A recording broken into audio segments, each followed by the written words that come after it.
ഉമേഷ്, അതുപോലെ ഈ കേരള സർവകലാശാലയിലെ VC സിൻഡിക്കേറ്റ് പോര് അതിനൊരു പരിഹാരവുമായില്ലല്ലോ. രജിസ്ട്രാർ ഇൻചാർജായ മിനി കാപ്പന് ഫയലുകൾ കൈമാറരുത് എന്നാണല്ലോ സിൻഡിക്കേറ്റിന്റെ പുതിയ തീരുമാനം.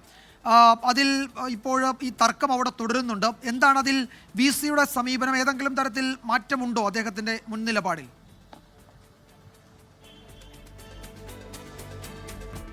VC കഴിഞ്ഞ ദിവസം തന്നെ ഇന്നിപ്പോൾ VC തിരുവനന്തപുരത്തില്ല. VC വീണ്ടും ആരോഗ്യ സർവകലാശാലയിലേക്ക് പോയി. ഇന്നലെ തന്റെ ഉത്തരവുകൾ കൃത്യമായി നടപ്പാക്കണമെന്ന് ആവശ്യപ്പെട്ടുകൊണ്ട് സിസ തോമസിന് കർശന നിർദ്ദേശം നൽകിയിട്ടായിരുന്നു VC പോയത്. ഇതേ തുടർന്ന് ഫയലുകൾ, അതായത് രജിസ്ട്രാർ KS അനിൽകുമാറിന് വരേണ്ട ഫയലുകൾ പൂർണ്ണമായി കഴിഞ്ഞ 2 ദിവസം സിസ തോമസ് ആണ് കൈകാര്യം ചെയ്തിരുന്നത്. ഇത് മാറ്റാൻ വേണ്ടി ഇന്ന് ഇടത് സിൻഡിക്കേറ്റ് അംഗങ്ങൾ ഇന്ന് ആ IT വിഭാഗത്തിൽ പോയി നിർദ്ദേശം നൽകി. ആ നിർദ്ദേശത്തെ എതിർക്കാൻ BJP അംഗങ്ങളും കോൺഗ്രസ് സർവീസ് സംഘടനാ അംഗങ്ങളും രംഗത്ത് വന്നു. ഇതാണ് ചെറിയ തർക്കത്തിലേക്ക് കാര്യങ്ങൾ നീക്കിയത്.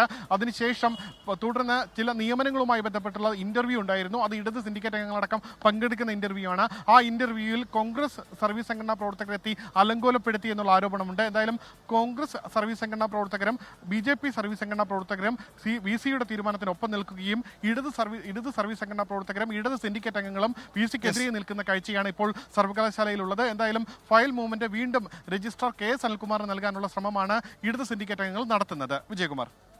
കേരള സർവകലാശാലയിൽ ആ നാടകം തുടരുകയാണ്. അതിനൊരു പരിഹാരവുമായില്ല, ഒരവസാനവുമായില്ല.